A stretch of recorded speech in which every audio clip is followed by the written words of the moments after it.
दादा जान, मेरे वालिद साहब, उनकी भी थी कारें। 2006 से इसको अंदर से इसमें थोड़ा काम किया है। इसके अंदर जो ट्रैक बना हुआ है इसका, ये तकरीबन 500 फीट लंबा है। इसके अंदर जो एयर का सिस्टम है वो बाहर की निस्बत अंदर इसकी ऑक्सीजन लेवल इसका अच्छा है। तो ये सर्दी और गर्मी दोनों के लिए सूट करती है। 7 दरवाजे हैं इसके अंदर, इसलिए ऑक्सीजन ज़्यादा है बाहर की निस्बत। तकरीबन 1200-1400 बंदे इसमें एक टाइम पे खाना खा सकते हैं या रह सकते हैं। लोग अब ऑर्गेनिक फूड को ज़्यादा पसंद करते हैं। जी, मेरा नाम सैयद फ़ारूक हुसैन काज़मी है। ये जिस जगह पे आप खड़े हैं ये F14 सेक्टर इसको कहते हैं, लेकिन ये ठला सईदा गांव है हमारा पुराना। ये जो गार है इसकी तारीख़ जो हमारे इस ठला सईदा में है वो मेरे दादा जान, मेरे वालिद साहब, उनकी भी थी कारें। फिर ये मैंने तकरीबन 2006 से इसको अंदर से इसमें थोड़ा काम किया है और आपको अभी दिखाता हूँ। इसके 7 दरवाजे हैं। इसके अंदर जो सिस्टम है सोलर पे है, उसके ऊपर स्टोन है। स्टोन की वजह से इसके अंदर नीचे मड है इसका सारा, वो भी आपको दिखाएंगे मटेरियल इसका। ये गारें जो हैं हमारे ठला सईदा में F14 में सेक्टर में, ये आपके सामने है। इसके अंदर जो ट्रैक बना हुआ है इसका, ये तकरीबन 500 फीट लंबा है। इसके 7 दरवाजे हैं और इसके अंदर जो एयर का सिस्टम है वो बाहर की निस्बत अंदर इसकी ऑक्सीजन लेवल इसका अच्छा है बाहर से। और इसके अंदर जो इसके ऊपर इसका जो मटेरियल है, इसके ऊपर जो छत है वो सारा स्टोन का है। ठीक है, आप इसको मैं आपको दिखाऊंगा कि ये स्टोन बड़ी स्लैब है। ठीक है, इसको लोकल लैंग्वेज में कंजूर का पत्थर कहते हैं। पुराने ज़माने में ये ज़्यादातर कब्रों पे लगता है। और इसके अंदर जो मटेरियल है ये अंदर से खाली होता है, इसके अंदर होल है। इसके नीचे आपकी चूंटियाँ वगैरह और जो बाकी इस तरह की मखलूक अल्लाह ने रखी हुई है वो रहती हैं इसके नीचे। और इसका टेम्परेचर गर्मियों में जब बाहर आपका जितना ज़्यादा टेम्परेचर होगा उसके हाफ पे इसका टेम्परेचर रहता है, और सर्दियों में ये अंदर से मेंटेन रखती है टेम्परेचर। तो ये सर्दी और गर्मी दोनों के लिए सूट करती है। सर इस पे इसकी रीडिंग जो हुई है पहले हम लोगों ने, काफ़ी पुरानी है आपको पता है। इसके अंदर सारे रीडिंग्स वगैरह फायर टेस्ट हमने किया है। इसके 7 दरवाजे हैं और ये ट्रैक है, जैसे आपको मैं दिखाऊंगा। अब जब इसके अंदर जाएंगे तो ये आगे नीचे जाता है। ये आगे इसके आगे पानी खड़ा हुआ है, ये इसके आगे एक स्मॉल डैम बना हुआ है। ठीक है, उसके अंदर से इसकी जो ऑक्सीजन है वो उस पानी के ऊपर से होके इसके अंदर से आती है। इसके अंदर हमने उसको एयर को रास्ता दिया हुआ है। 7 दरवाजे हैं इसके अंदर, इसलिए ऑक्सीजन ज़्यादा है बाहर की निस्बत। इसका टेम्परेचर मैंने जैसे आपको पहले बताया, जो इसकी पुरानी रीडिंग है जो हमने की है, बाहर अगर आपका 45 है तो अंदर आपका 80 या 18 या 20, 18, 20, 22, इससे ऊपर ये नहीं जाता गर्मियों में। पुराना तो हमारा ये होता था, आपको पता है कि हमारी सारी जो ज़मीनें हैं बाओ जदाद की ज़मीनें हैं, बड़ी ज़मीनें हैं। यहाँ पे हम लोग फार्मिंग करते हैं और मेरी फील्ड भी फार्मिंग है।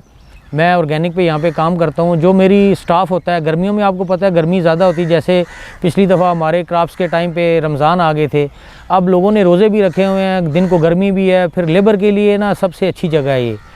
लेबर खाना यहाँ पे खाती है, नमाज़ पढ़ते हैं, प्रेइंग एरिया इसके अंदर मस्जिद बनी हुई है। ठीक है, खाने पीने के लिए जगह बनी हुई है। इसी तरीके से इसको पूरा मैनेज किया हुआ है। इसमें आपके तकरीबन 1200-1400 बंदे इसमें एक टाइम पे खाना खा सकते हैं या रह सकते हैं। यहाँ पे हमारी जो सिक्योरिटी का सिस्टम है वो हमारा अपना है। हमारी चिराग बरी वेलफेयर ट्रस्ट जो यहाँ पे रजिस्टर्ड है, F14 ठला सईदा का जो हमारा ट्रस्ट है वो इसकी देखभाल करता है। उसके अंदर इसकी पूरी टीम है, इंतज़ामिया है, लंगर खाने हैं, वो सारा जो है वो पूरी टीम देखभाल इसकी चिराग बरी वेलफेयर ट्रस्ट की टीम करती है। देखें, हम लोग बचपन में हम इस्लामी जमहूरिया पाकिस्तान में रहते हैं, इस्लामिक कंट्री है ये। तो हम लोगों ने शुरू से जो पढ़ा था कि रसूल जो हमारे आखिरी नबी थे हज़रत मोहम्मद सल्लल्लाहु अलैहि वसल्लम, वो गारों में इबादत करते थे। तो बचपन से ही हम लोगों को इसकी तरफ थोड़ा सा था कि गारें कैसी होती हैं और पाक रसूल वहाँ पे क्यों जाते थे। फिर जब मैं छोटा था तो इस इलाके में हमारे दादा, मेरे परदादा, वो सारे यहाँ पे फार्मिंग करते थे। तो यहाँ पे उन लोगों की गारें बनी हुई थी जिनको मैंने देखा और फिर मैंने उसको आगे थोड़ा सा एक्सटेंड किया, उसको ज़्यादा मज़ीद आगे ले गया उसको। इसके अलावा सर मैं तो फार्मिंग मेरी फील्ड है, जैसे मैं आपको बताया।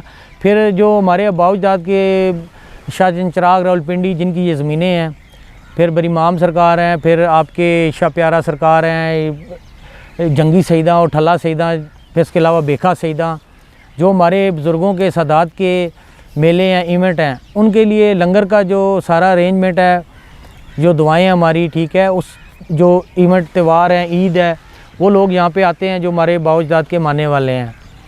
तो उन लोगों के लिए फ़ूड के लिए फिर मैं फार्मिंग मैंने अपनी फ़ील्ड को रखा हुआ है। उसमें मेरे पास मैं ऑर्गेनिक पे काम करता हूँ। ऑर्गेनिक फ़ूड होता है सारा लंगर में, जैसे आटा हमारा घर का गंदम का होता है, फिर उसके अलावा गोश्त है, हमारे बैल शैल हैं, फिर आपके भैंसें हैं, इसमें कट्टे शट्टे हम देसी उसको कहते हैं, कट्टों का लंगर होता है, बकरे होते हैं। ये सारी चीज़ें हमारे अपनी ज़मीनों से आती हैं। देखें जी, मुसलमानों का जो पेशा है वो फार्मिंग ज़राअत है। रसूल पाक सल्लल्लाहु अलैहि वसल्लम भी खुद बकरियां चराते थे, हज़रत अली अलैहिस्सलाम भी, वो भी देखें उन्होंने भी सारी ज़िंदगी यही काम किया है। इसके अलावा मुसलमानों का, पैगंबरों का जो हमने सुना है हिस्ट्री में, वो यही फील्ड है, फार्मिंग है। तो मैं सारे जो हमारे दोस्त यार बाहर बैठे हुए हैं, उन लोगों को भी पता है कि लोग अब ऑर्गेनिक फ़ूड को ज़्यादा पसंद करते हैं, जिसमें आपके केमिकल नहीं यूज़ होते, जो पुराना अल्लाह पाक ने सिस्टम रखा हुआ है। और जो हमारा एरिया है, इसमें अल्लाह पाक की खुसूसी ये अता है कि यहाँ पे मानसून का सिस्टम चलता है। और मैं जितनी फार्मिंग करता हूँ उसमें बारिश के साथ साथ मैं पानी का भी इस्तेमाल करता हूँ। जैसे ही आपने देखा है, इस जगह पे मैंने एक स्मॉल डैम बनाया हुआ है, जिसके अंदर से प्लांट्स को भी पानी जाता है, ड्रिंकिंग वाटर भी है। और उसके अलावा आपका सी फूड है, मछली है, तो लंगर में वो भी सर्दियों में आपको पता है मछली यहाँ पे एक अच्छी फूड है, लोग ज़्यादा लाइक करते हैं उसको, तो वो भी हम यहाँ पे अपनी करते हैं। सर हम उनको वेलकम करेंगे, उनके साथ हम उनको जो हमारे पास एक्सपीरियंस है वो हम फ्री ऑफ कॉस्ट उन लोगों के लिए, वो जो पाकिस्तानी बाहर से वापस आके यहाँ पे फार्मिंग फील्ड में आना चाहते हैं, वो जब भी आना चाहें तो आके हमारी चिराग बरी वेलफेयर ट्रस्ट की जो वेबसाइट है उस पर सारी डिटेल्स लगी हुई हैं। तो हम उनकी हर तरीके से हम उनको वेलकम करते हैं। वो पाकिस्तानी हमारे भाई हैं, वो आएंगे तो इंशाल्लाह उनकी हम हेल्प करेंगे हर तरीके से।